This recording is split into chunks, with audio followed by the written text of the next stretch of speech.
ሀይ ጋይሶች ጤና ይስጥልን። ምሳሌ ቀጣይ ክፍል እንዴት ቆያችሁ? ዝና የተሸነፈ ይመስላል። ዝና ዛሬም መድብል እጅ ላይ ይገኛል። ዝና የንጉስ ወንበር ላይ ቁጭ ብሎ እጅና እግሩ በሰላም አርፎ ተቀምጠዋል። መድብል አሸንፎታል። የዝና አለቃ ካሌብ ከውጭ ሀገር ነበረ። አሁን ግን ወደ ሀገሩ እየገባው ነው ብሎ ለዝና ባለፈው አሳቆት ነበር። ዝና ከተያዘና ወይም ከታሰረ በኋላ የዝና ስልክ መድብል እጅ ነው። በእያንዳንዱ ደቂቃ ካሌብ መልእክት ስልክ እንዲሁም ደግሞ ሲደውልለት እያንዳንዱ መድብል መልእክቶቹን ያያል። ከየት ተነስቶ የት እንደደረሰ ምን መልእክት እንደላከ መድብል እያዳመጠ ወይንም እያየ ነው። ነገር ግን ከዝና መልስ የለው። ምክንያቱም ዝና ስለተያዘ። ካሌብ ግን አዲስ አበባ ገብቻለሁ፣ መጥቻለሁ፣ በዚህ ሰዓት እገባለሁ እያለ መልእክት ልክለታል። ታዲያ መድብል እሱንም እያየ መቼ እንደሚገባ የት እንደደረሰ ያውቃል። በስተመጨረሻም ገርሞኛል። መድብል እውነትም ጀግና ነው፣ ከዝናም የበለጠ። ለካ መድብል እስር ቤት የገባው ወዶ አልነበረም፣ ግን ደግሞ ቆራጥ ነው። እንደ ዝና እዛው ካሌብ ስራ አልቆየም። ይሄ መጥፎና ክፉ ስራ ይበቃኛል ብሎ በስተመጨረሻም የራሱን ምርጫ ወሰደ። መድብል የካሌብ ቀኝ እጁ ነበር። ስሙንም ቀይሮታል። ታዲያ ለካም ካሌብን አንድ እግሩን አጥፍቶለት ነው የተለያዩት። ኃይለኛና ጎበዝ፣ ሁሉንም ሰው የሚያሸንፍ ቀኝ እጁ ነበረ። በሌላ ስም ነበር የሚጠራ እሱ ጋር። ዝና ጋር ሲደውል ካሌብ በተደጋጋሚ ጀግና ቀኝ እጄ ነበረኝ እያለ ያወራው ነበር። ዝናም ለምንድን ነው ሁሉ ጊዜ በተደጋጋሚ የእሱን ስም ጠራልኝ እያለ ነበር። ዛሬ ግን እያንዳንዱ መድብል ስነግረው ዝና ትዝ ብሎታል። እውነትም ለካ ከኔ የሚበልጥ ጀግና አለ እንደ እያለ ነበረ በልቡ። ታዲያ ብሩኬ፣ ሞገስ እንዲሁም ጠበቃው መድብል ምን አይነት ሰው እንደነበረና ምን ሲሰራ እንደቆየ አያውቁትም።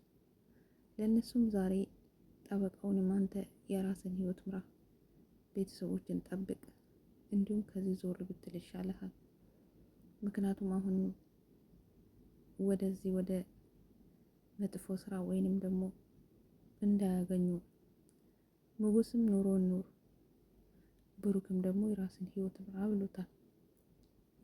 እኔ ግን መድብል ካሌብን በሚገባ አውቃለሁ። ከዚህ በፊትም ስለ እሱ አልነገርኳችሁ። እኔ ከካሌብ ጋር ስሰራ ነበርኩ፣ ቀኝ እጁ ነበርኩ። እናም እያንዳንዱ ያደረገውን ድርጊትና በምን ምክንያት ከካሌብ እንደተለየው ነግሯቸዋል። ብሩክም ገርሞታል። እስከ ዛሬ ድረስ ሰምተን የማናውቀው አዲስ ነገር እየነገርከን ነው ብሎታል። አዎ ለእናንተ ዛሬ እንደ አዲስ እየነገርኳችሁ ነው። እስር ቤት የገባው በዚህ ምክንያት ነው። ስለዚህ ዋና ጠላቴ አሁን እዚህ ድረስ መጥተዋል። ስለዚህ እኔ ራሴ እወጣለሁ፣ እናንተ ህይወታችሁን ኑሩ ብሏቸዋል። ይገርማል። መድብል ከዚህ በፊትም ለካ ጀግና ነበር። ስለዚህ መድብል አሁን እነ ብሩክን እነ ሞገስን የራሳችሁን ህይወት ኑሩ ካለ በኋላ እውነት ካሌብን ራሱ ብቻ ሊጋፈጥ ነው ወይስ የራሱ ሰዎች አሉት? ለማንኛውም መድብል ከዚህ በፊትም ሞገስ ከዛ እንዲወጣ ይረዳው ወይንም ብሩኬ ከዚህ ከካሌብ እጅ እንዲወጣ ይረዳው አንድ ጀግና ሰው አለ። ልክ እንደ መድብል ጎበዝ የማይፈራ። ስለዚህ እነሱ ከጎኑ አሉት ብዬ አስባለሁ። እናም ሞገስም ጠበቃው እየተከራከረለትና ንብረቱ እንዲመለስ እያደረገ ይገኛል። እስከዛው ድረስ ግን ሞገስ ምንም አትቸገር፣ የኔ ቤት የራስ ቤት ነው፣ ንብረትም ሁሉ ነገር እስከሚመለስ ድረስ ከኔ ቤት ቆይ፣ የሚበላም ምጠጣም አንዳች ነገር እንዳትጨነቅ ብሎታል ቡርኬ። መድብል እንደዛው እኔ ከጎኔ ነኝ እኔም አለው ብሎታል። ሞገስን አስለቅሶታል። ሞገስም ደስ ብሎታል። አይ ጎደኛ ይኑራችሁ፣ የምር ከልብ የሆነ ጎደኛ። ውድ ቤተሰብ እንግዲህ የካሌብ የመድብል ዋነኛ ጠላት ካሌብ መጥቷል። ስለዚህ መድብል ከካሌብ ጋር ይጋጠማል ወይስ ዝና ይፈታል? እንዲሁ እዛ ይቀጥላል? ዝና ምግብም ውሃም እንደ ልብ እየተሰጠው አይደለም። አይቅጦ ቅጣት እየቀጣ ነው መድብል። ስለዚህ ከዚህ ከወጣ እንደው ከካሌብ ጋር ተመልሶ ይሰራል ዝና ወይስ እጣ ፋንታ ምንድን ነው? መድብልስ መጨረሻው ምን ሊያደርግ ነው? ቀጣይ አብረን የምናየው ይሆናል።